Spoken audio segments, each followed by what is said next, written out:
From the studios in Joplin, Missouri, Good News Productions International presents Venture in Faith. Outstanding Christians of our generation telling their own story of how God has worked in their lives. Your host, Boyce Moten.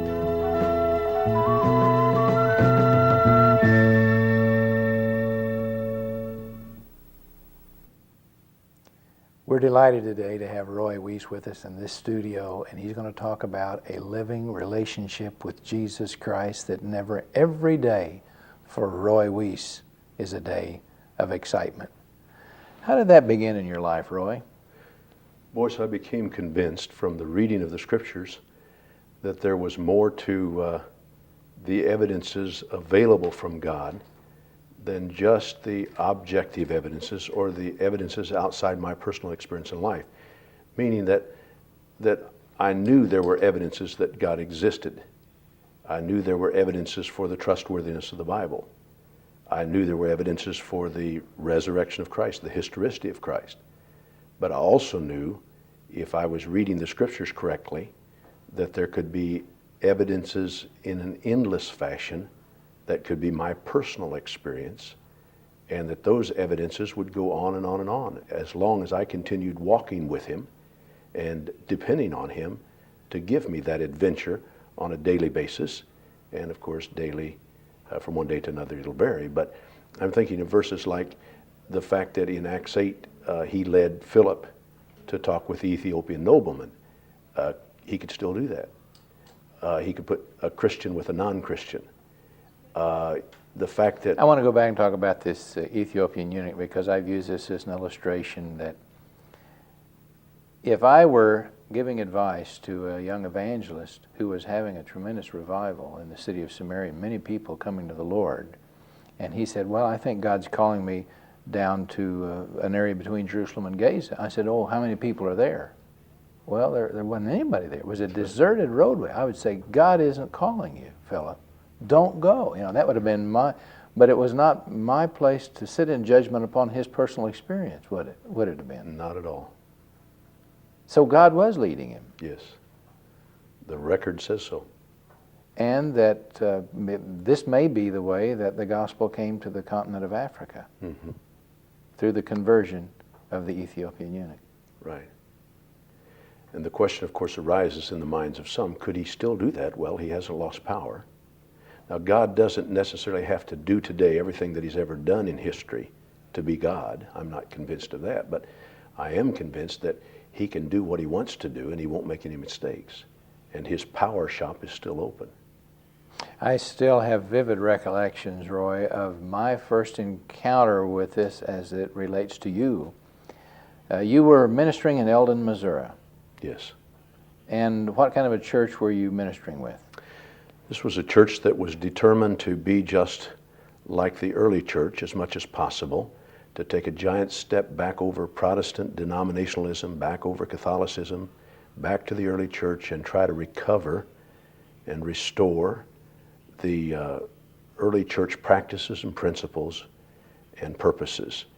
And these people who began that church wanted to do just that. So they were really free Christians, we called them, or call ourselves, and of course a part of the Restoration movement, where this began back in the last century, and the idea of just being not the only Christians, but Christians only, so that we could get above the walls of denominationalism and the separations, the things that have kept us apart, the boxes I sometimes call them, and just not have a particular denominational title attached to us or a label, but try to find a unity with anybody who believes Jesus is the Son of God and will live it out based on His Word. And this was the idea of that church. What did you call the church? It was called the Church on 9th Street in its beginning days. So you had no denominational label at all associated with it? No. Now, there may have been, Boyce, in there the desire of some for the 9th Street Christian Church, but I know that for a long time the title, the Just sign, the church on 9th just the Street. Church on 9th Street. Now, you, after studying the 8th chapter of the book of Acts, began a daily prayer that God would guide you.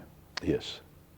And of course, it's been hundreds of days, and we could talk about hundreds of personal experiences, but I want you to share with our viewers the experience that you shared with me about out towards Versailles.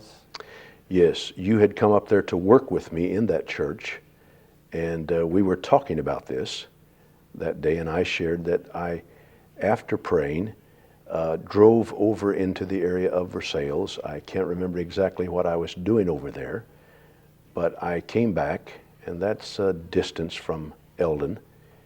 As I came back, I remembered that I had the name of a man in my pocket, and he lived up another road over there near Versailles. So I drove up that road thinking that I'll stop and see that fellow. I just felt a strong compulsion to do so. An inner motivation, a nudge from God is what I would think it was. And as I did so, I was still arguing with myself because I thought he won't be home. He wouldn't be there at all. He is a prison guard, and he would be on duty at this hour. But I still went with the urging, pulled into the yard where I'd never been, walked up on the porch where I'd never been, knocked on the door, and the door swung open. And as it did, I said to the person standing there, "My name is Roy Weece. I am a Christian, and I'd like to talk with you about the Lord," something to that effect. And he said, "Oh, come on in," and was eager for me to come in. Now, you don't always get those receptions, as you know. And I thought, this is interesting. He's here. He shouldn't have been here, according to my mind, but he is, and he's saying, "Come in."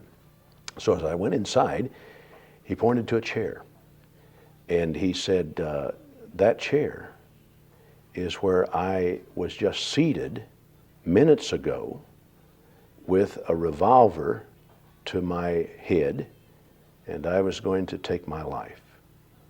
And then I decided to pray, so I knelt down by that chair and said, "God, send somebody to help me." And when he had finished his prayer with whatever else he may have uttered, but at least with the petition, "Send somebody to help me," he said, I arose and you knocked on the door. And there I was, to teach him and to help him. The good of the story, or the rest of the story, is that I did not see him again, ever. I went on in my life, but the word then came to me later from one of his neighbors. I had told him that he needed to yield his life to Jesus, that there is a good life, an abundant life, the best life in him. And as I did this, I then explained to him that he needed to be baptized to dramatize the death, burial, and resurrection of Jesus, and to arise from those waters new life and forgiven with God's Spirit. And so he later sought out a neighbor, and that neighbor took him down to a pond, because that neighbor called me and said that he had done this. And then about 2 or 3 months after I talked with him there in his house, he had died. Roy, many of our viewers are familiar with the story, the tragedy of Jim Jones in the jungles of Guyana, over 900 people perishing in a murder-suicide fiasco.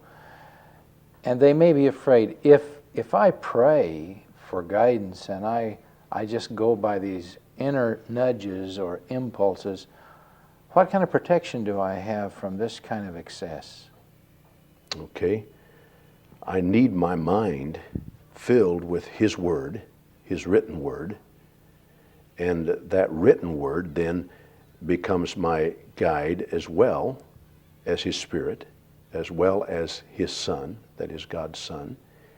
And as long as I'm testing it against that word, any nudge that would be against that word would be untrustworthy. I've said it this way: the objective evidences for the existence of God, the reliability of the Bible, the resurrection of Christ, are outside my experience. The subjective evidences are those experiences that I'll have with him personally. They're within my own life. They're the endless ones. But my subjective experiences or my subjective evidences are never going to precede nor contradict the objective evidences. And that's the reason I need the Word within, and to be comfortable in it, confident in it, so I won't be misled, because I could be out on that extreme and say, well, I'll just take those inner nudges and motivations, and that could be from the unholy spirit rather than the Holy Spirit. The devil is supernatural, Yes. too. But in the case of Jim Jones, and for the benefit of our viewers who may not be familiar with the Scriptures, as I recall the story, he got involved in adultery and lying and deception and greed and a lot of things which are basically unchristian and anti-Christian. Yes. And be very easy for a person filled with the Spirit of God to make that kind of discernment. Yes. I would think, Roy. Easily. Easily. God really does want to communicate, and every day you still pray the same prayer. Yes. Give me guidance. And share with us another experience or two. Whet my appetite. I love these stories. All right. I would like to base it again and link it back to John 14:23, where he promised to come and live inside us as Father, Son, and of course later we know the Spirit too. And that means living inside us because we obey him. Now, my understanding... Let me interrupt and say, I'm not a Greek scholar. I'm embarrassed to even bring this up. But are you aware of the fact that the word translated abode in the King James in verse 23 is the word translated as mansions in Yes. verse 2? That's It's good. only 2 times that this word occurs in Scripture, that Jesus said, I'm going to prepare mansions for you, and I want you to prepare abode for me. It's the same word. Same word. He's preparing a place for us. We're preparing a place for him. And once he comes inside us in the 3 personalities of Father, Son, and Spirit, I'll tell you, anybody that came to live in my house, if I were living in it alone, I'd know there were 3 other people around. I couldn't be in there oblivious to that fact. And I figure that they're going to make themselves known and are willing to lead and guide with all that they have if I'm willing to be the follower and let them be the leader. And I think that's very important. Now, this doesn't mean that every day is a bright midday sunshine day as far as the adventure is concerned, because sometimes he doesn't choose to give you an experience like this. He just knows when best to give them, and I can plan my day and be confident that every plan I put down that I think is important and significant is subject to change by him for something else that he has in mind, and yet I can leave it open for whatever he wants to insert by just praying, this day direct me to those that I'm not thinking about, or direct them to me. And he does that. So a friend of mine pointed out that as you read through the Scriptures, it's the interruptions that you read about. You know, Jesus is teaching in a certain house, and we don't even know what he's teaching about till somebody tears the roof up and lowers a paralyzed man. So the interruption then becomes the main part of the story. Right. And I suppose in your life you've had that same experience, same kind of experience, that you plan your day and then God gives you an interruption. Yes. And some people, I suppose, would fear the interruptions because you are not in charge of them. He said, acknowledge him and he'll direct your path. That puts him in leadership. And I must not forget that. I cannot determine the strategy for the day. I just came back from Eastern Europe, and I could mention one from there where Recent. Yeah, Recent, it's not yes. something that happened 20 years ago. It's something that happened just in the last few days. this month. I was taken into one of the Eastern European countries, a communist country, with a driver who knew that he was then going to fly back to Austria. And the car was to be turned over to me, and for this time, I was going to be driving across borders, and always before they'd given me a driver, and he took care of those details of coming to the border, the talks with the guards, the answering of the questions, all of these responses, but it's now going to be my responsibility. And also, I'm going to be moving from this country in the direction of that border city where I'm going to cross, and also then to the city inside. So I have to know the basic direction that I'm going. And there are no numbered highway signs, or few of them, not like we have here. And so occasionally you'll see a road sign saying that city is out there somewhere in the northeast or north or west or east.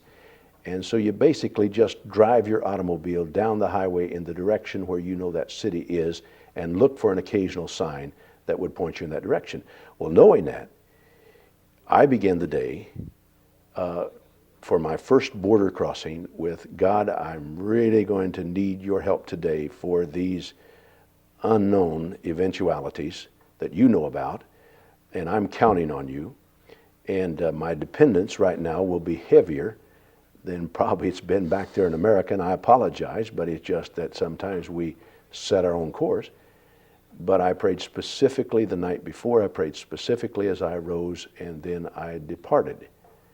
And as I came into one city, the signs are so far apart, I thought I'll be so blessed if I get through this place without a wrong turn. And sometimes you have a choice of several streets and you still don't know which one is right, but you just sort of, that's the direction, so I'll keep going that direction. I'll not turn slightly to the right or slightly to the left. I'll keep going straight ahead. And as I did, I finally made the wrong turn inside this city with lots of people. And very soon I was on a one-way street the wrong way. And the people came off the walkways and stood before me, indicating to me that I must turn around. And of course I knew that by their signals, not by their language, because I didn't understand their language. But sort of unofficially, a group of the men determined that they would counsel me in the proper direction. And of course they were shouting to me in their language, and I had three choices as far as I could see, because in that crowd and around behind that crowd, and they were trying to keep him away from me, was a young man, I will guess 14, 15, maybe 13, but in that vicinity, whose face, when I looked into it through the windshield, would have been retarded, and I think probably Down syndrome. And as I looked at the child, he was all smiles. Well, there were no smiles on anyone else's face. And he also was not saying anything to me, but his hand was in the air, and he was motioning to me to come with him. He would show me the way. He didn't even know where I was going, yet he was going to show me the way. And so I had a choice of shout out the window, English. I've got to have someone out of the crowd that speaks English that can tell me where I can make the right turns to get back in the direction I need to go. Or second, I could just ignore them and just try to feel my own way somehow and hope that I found the right direction. Or third, I'd prayed, here's someone that God could be using, an angel, a stranger, certainly a stranger to me, and I should not neglect maybe this hand signal of someone I knew did not know where I was going. And so I let that young man be my guide. And he smiled, and he stayed as far ahead of me as he could, running and motioning with his hand in the air. And I could see that hand waving above the crowd, and they were trying to stop him. They thought he didn't know what he was doing, but he did. And as I followed him for several blocks and finally made the turns that he indicated, he finally came to a street and swept his hand down, motioning sort of courteously, this is the way.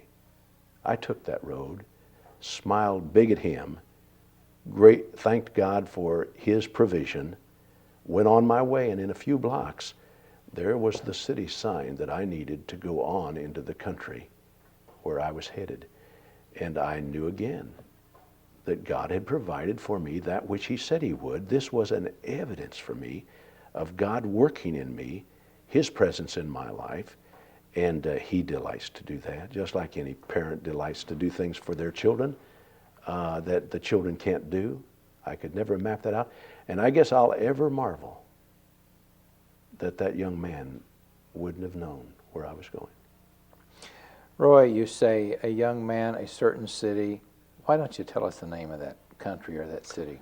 Okay, because I have been counseled not to mention the specific names of countries and cities in which I've traveled, and I have not had the experience personally as to why there is that counsel about security and protection of those people.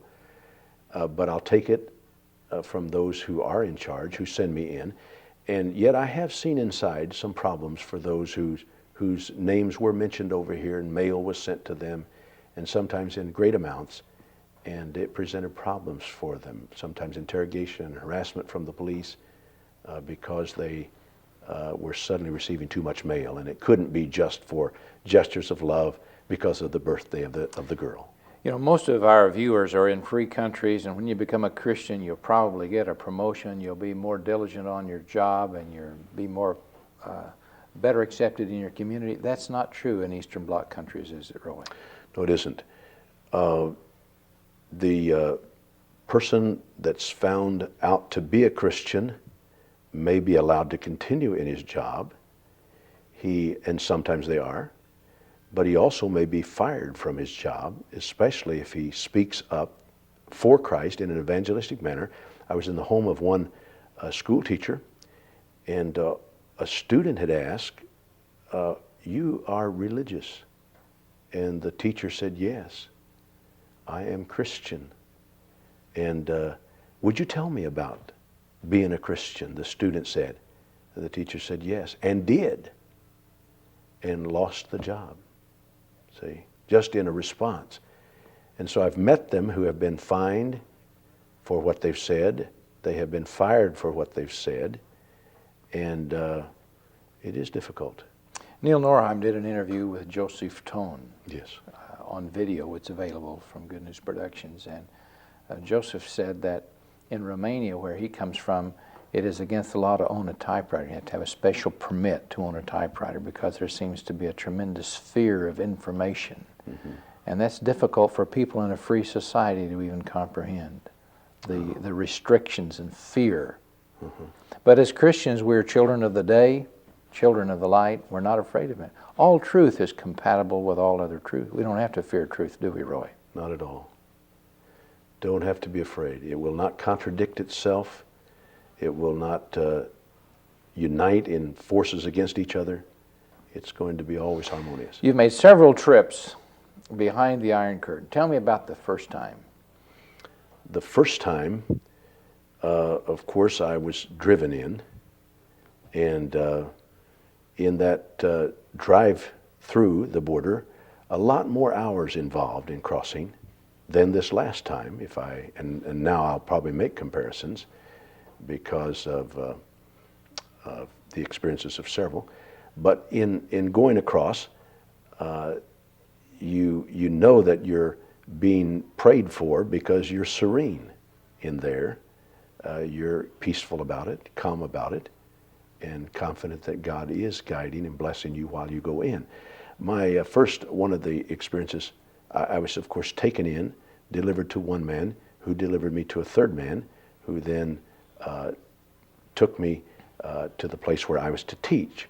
And my first teaching responsibility was a class session of 4 hours. Now this time they expanded it, and I had a 6-hour scheduled time for just teaching straight. Well, it's difficult for us because we're not accustomed to that length of time, probably because people wouldn't sit and listen, but also because we're not ready to talk that long. I think several things. But I did it, and they expanded the crowd little by little. One of the questions they asked me was, would you be content with an audience of one? And I said, yes, I would, because Jesus was, and when he dealt with the woman at the well, she brought the whole town. You never know what dealing with one will bring. And so they said, okay, we'll continue to use you. I said, what if I'd said no? And they said, well, we wouldn't want to continue using you. You'd have some problems inside your mind. But as I went on teaching, then they expanded the size of the crowds. And of course, it's illegal in some of those countries to speak publicly, teach publicly, and they run the risk with you. As you were talking about your calmness and serenity, I was reminded of that passage that says, "In nothing be terrified by your adversaries, which is to them an evident token of perdition." Mm-hmm. In other words, it shows you're on the right track and they're on the wrong track when they are grilling you and you're supposed to be intimidated and terrified, and you've got this peace of God guarding your heart and mind, and it is the Festus and the Felix and the Agrippa that are trembling, mm-hmm. and not the man who is on trial. Yes. It's kind of a neat experience. And another, of the exciting daily experiences that you have with God. Yes. What's one of the most memorable people that you met in a communist country? Probably a man this trip in who came to Christ because he felt like he was struggling in the philosophies and wondered if he should even believe. And I'm not sure, as I'm just picking him, he comes right to the front of my mind, and maybe it's because it's more recent, because there were others that definitely still are refreshment to me. They refresh my soul. But he said that he didn't know what to do in his frustration about life because of his job, and it was difficult even as a non-Christian. And he then became ill, what he called seriously ill, with a pain that wouldn't go away. And he said, God, if you're there, he said, he asked me about this prayer. He said, God, if you're there,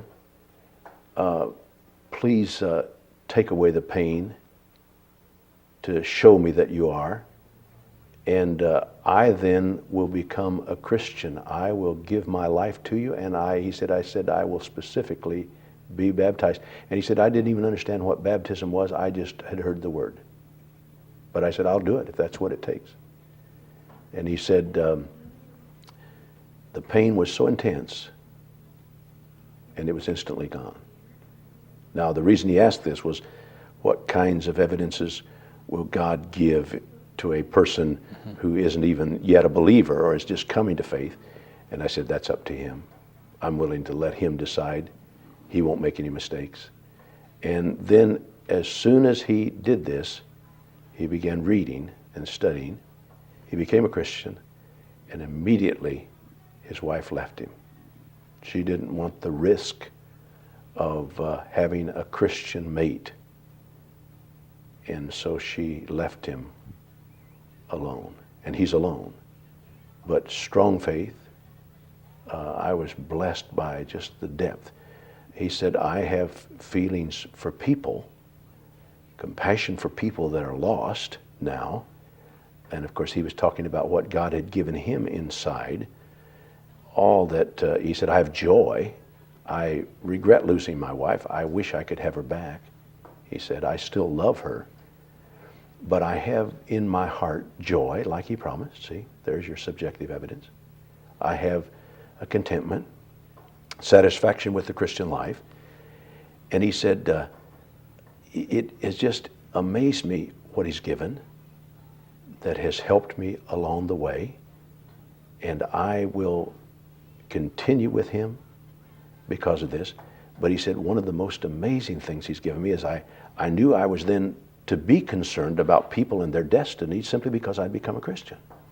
And so I moved on saying, I've got concern, I've got compassion for people, and I talk to people. But he said, now I have burning for people, deep burning. I cannot get away from that burning for them and their souls and their destiny. And I've got to share what I know. Reminded me of a biblical character who said that there was a burning inside him. You know, as you were telling about this man, the thought occurred to me, Roy, that a lot of people really do not want to be guided by God. They flip a coin, say, heads I do, tails I don't, and it comes up the wrong way. They say, let's go 2 out of 3, God, or 3 out of 5. Jesus talked about some men. They said, oh, even if someone rose from the dead, they wouldn't believe. And that was literally true. When Jesus was raised from the dead, those who knew about it paid a bribe to the witnesses and told them to fabricate a false story. Now, fortunately, God discerns the thoughts and intents of the heart, and it may be that some of our viewers right now are just as sincere as this man. Yes. That they really want to know the will of God. God does give evidence, doesn't He? As much as is necessary. Yes, Jesus invited this in John 7:17. If any man wills or decides to do the will of my Father, he will know of my teaching, whether they came from God. And that's an invitation. Try it. Now, we do it hind part forward. That's right. We say, if you'll give me the evidence, then I'll make up my mind. That's right. We say, you give me enough evidence, then I'll make up my mind whether I want to follow you or not. That verse puts it just the other way around. Quote it again. If any man decides or wills to do the will of my Father. Wants to do. Wants to. That's right. If any man willeth to do his will, he will then know. You will know of the doctrine, whether it be of God or whether I speak of myself. And I think he's saying the same thing in Romans 12:1 and 2, when he says, I beseech you therefore, brethren, by the mercies of God, that you present your bodies as a living sacrifice, holy, acceptable unto God, which is your reasonable service or intelligent worship. And be not conformed to this world, but be ye transformed by the renewing of your mind. See, there's the key there, the renewing of your mind based on the earlier two decisions, and that you may prove or discern what is that good and acceptable and perfect will of God. That's talking about inside evidence, subjective evidence. It's a very beautiful word picture there too, Roy, because the word transformed is the word from which we get metamorphosis. Yes. It's found only 4 times in the Scriptures. Twice it refers to Jesus, and twice it refers to the converted Christian. Mm-hmm. That when you really invite Jesus Christ into your life, you become a new creation in Christ, and you're never the same again. That's right. The drought of experience or inside evidence or personal evidence, I think, is traceable to the failure to decide that I want this evidence. And that you will do it. That's right. You know, I think that's a keen point. Go over that one more time, because we have people who are viewing this right now who have never had a personal experience with God that was subjective. They've got the head knowledge. Mm-hmm. They can tell you all the answers. They may even quote a bunch of scriptures, but if you ask them, when was God real to you? They don't know the answer to that, because they've never had a real personal experience with God, mm-hmm. or an answer to prayer. The drought of this personal inside evidence is generally prevalent in a person's life because they have not decided inside to let it be. It can only come by a decision, if I'm understanding what Jesus says in John 7:17 and what he's saying in Romans 12.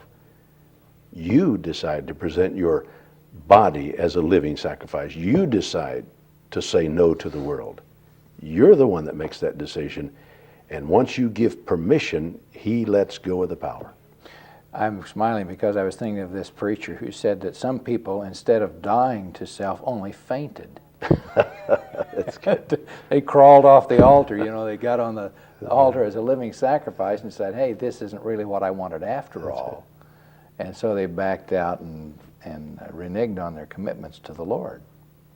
But it's exciting to think that for such a time as this, God has caused Roy Weece to say some things that may be a special incentive to some one person watching this to have a personal, real experience with God in answers to prayer, something exciting in their own life. Mm-hmm. I think one of the biggest fears, too, of people, particularly people who have heavily studied the Word, is that somehow by talking about this, encouraging this, illustrating it in this day and time, that we're going to be running against the objective evidences or the revealed mm-hmm. truths of God. And again, I want to emphasize that we would never do that. We never want to do that.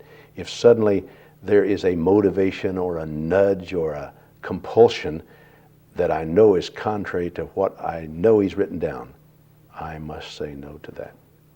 Jesus said, my sheep hear my voice, I know them, and they follow me, I give to them eternal life. Now, that is either true or it's not true. Mm-hmm. So if a person, as you've explained, makes this personal commitment of himself or herself to the Lord, says, I want to serve you more than anything else, and they have a personal experience with God, he says they will follow me. You don't need the barbed wire fences and the barricades and the restraints for that kind of a person, because their ear is attuned to my voice. Mm-hmm. I had a friend tell me one time that he had called his girlfriend, and for the first few times he called her, he mistook the mother's voice for the girlfriend. And after a few calls and he got to know them better, he never made that mistake again, because he had learned to distinguish.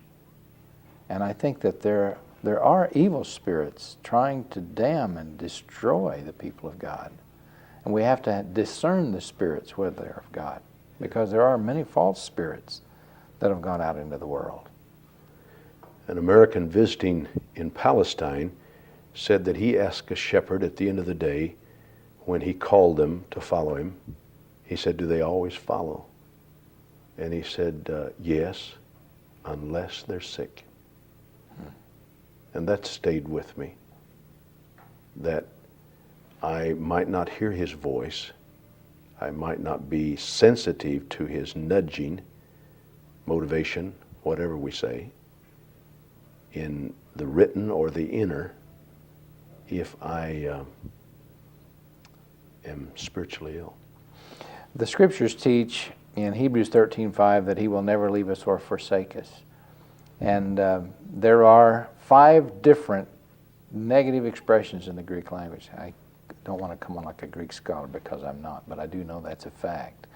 That it seemed like that the writer of the Hebrew letter almost bankrupted the Greek language, trying to communicate unequivocally that God will never, ever leave us or forsake us. We abide him like the abode, John 14:23. When we make our heart his abode, he's there and he's on job 24 hours a day. Doesn't slumber, doesn't sleep, never, never, never, never leaves us or forsakes us. Roy, tell us another experience that you have, because I know you pray this every day. I'm sure you didn't go to Eastern Europe without praying and seeking his guidance. You didn't come here to do this videotape without seeking his guidance. One morning I arose in the earlier years when I first became convinced that this was legitimate to do, to ask God to guide me through this day. And just before I prayed, though, there was a knock on the door, and this was at the church office, and the person that came in was military and home on leave, and said, I'd like to join you today in whatever you're doing. And I said, you're certainly welcome. The first thing we'll do is pray, and it'll be a specific kind of prayer, because I'm moving into this. And so we knelt to pray, and then we rose. Now, we had specific names in mind of people that I was going to go see and take him along. I'd already made that list, but again, subject to change by the Spirit, whatever new directions or redirections he wants to give. And as we did this, just as we arose, the phone rang. And the voice on the other end of the line said, I'm wondering if you could come to our house very soon. And I said, certainly. My husband is a doctor in veterinary medicine. He's some miles from where you are, and it was, not real far, but just outside that vicinity. Would you come to our house? And he knows that his condition is critical with his cancer, and he has never talked with anyone about being a Christian. He's always refused it. He's heard the sounds of the Christians, and I'm not sure what all she said, but the idea was he's aware, but he wants someone to come, and he wants to know if you'd come. And so I went to his house, and he made his decision of surrender to Christ, and I baptized him. That same day was also the day that I went back in and stopped for the lunch hour, I believe it was, and there was another call to another house where there was a person critical, and the decision was made. So he does And I did not have those names on my list. They were not a part of my thinking. You know, when the Lord called his disciples to be fishers of men, they had toiled all night long and taken nothing. Sometimes we say, well, a hard work, you're going to get conversions. Well, they worked hard all night long and caught no fish. Jesus then taught and instructed them to launch out into the deep and let down their nets for a draught. When they did, they caught a whole bunch of fish. And he said, you follow me, and I will make you to become fishers of men. And in their minds, Roy, there must have been that association between he'll give me guidance in catching men, just like he gave me guidance. Had to be. In catching fish. Had to be. In my early years at the university, I shared these thoughts as we were in the book of Galatians about being led by the Spirit of God in Galatians 5. And two girls decided to pray to see what God might do with them in a provision of opportunity. And that day, as they prayed and left Stevens College campus and went out that evening to just whoever it might be, they went down through a dorm hallway and knocked on a door that they decided they'd knock on. And when the girl inside opened the door, they introduced themselves as Christians, and it's sometimes with awkwardness. None of us are real skilled at this, and he keeps us with a feeling of unskilled, I think, just so we'll know who's the real supplier of strength and wisdom and boldness. But they said, we're Christians. And that girl standing at the door said, I just prayed that God would send someone to me. In the physical world, a great deal of communication is nonverbal. A shrug of the shoulders or an expression on the face or a gesture with the hands, we can communicate a lot non-verbally. And Roy Weece is a man who is immersed in Scripture. You read it, you memorize it, and you obey it, don't you, Roy? I mean, if there was a verse of Scripture that you read today and said you'd never done that, you would do it. I have that confidence in you as a Christian. And yet God communicates with you not only verbally through His written, inspired, holy Word, but He communicates with you intuitively with a nudge or a thought that courses through your mind or a phone call that comes or a letter, experiences like that.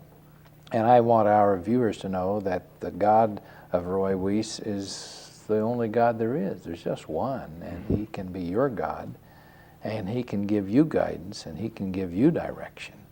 Roy, there's just a couple of minutes left. And I want you, if you will, to look right into the camera. When you do that, you'll be looking eyeball to eyeball with somebody whom perhaps God has orchestrated their life in such a way that they will be seeing this particular interview. Speak to them from your heart. One of God's promises in His Word is in Romans the 10th chapter, where He says, whoever believes in Jesus will not be put to shame. Or some translations say, whoever believes in Jesus will not be disappointed. Whoever trusts Him will not be sorry they did, is what we're saying and what He's saying. And the word there is suggesting that they will not be embarrassed about the fact that they made that decision. There may be other things that do, but you'll never be sorry you did. You'll never be embarrassed that you did. But also that you will quit your running around. You'll quit your chasing around, seems to be the idea of the word. You won't have to race after the other things of life that may have been a part of your life as you ran up dead-end streets and down blind alleys. Suddenly, when you come to Jesus, believing in Him, trusting in Him, yielding to Him, and acting out His death, burial, and resurrection through baptism in water, that you might arise from those waters forgiven and with His Spirit. Once you do that, you will never regret it. It is a promised blessing from God that you'll never be sorry you did. We urge you to do it, and we recommend it because of our own experience. We have never been disappointed. We are anticipating eternity with Him because we've made that decision, and you can join us. We hope you will.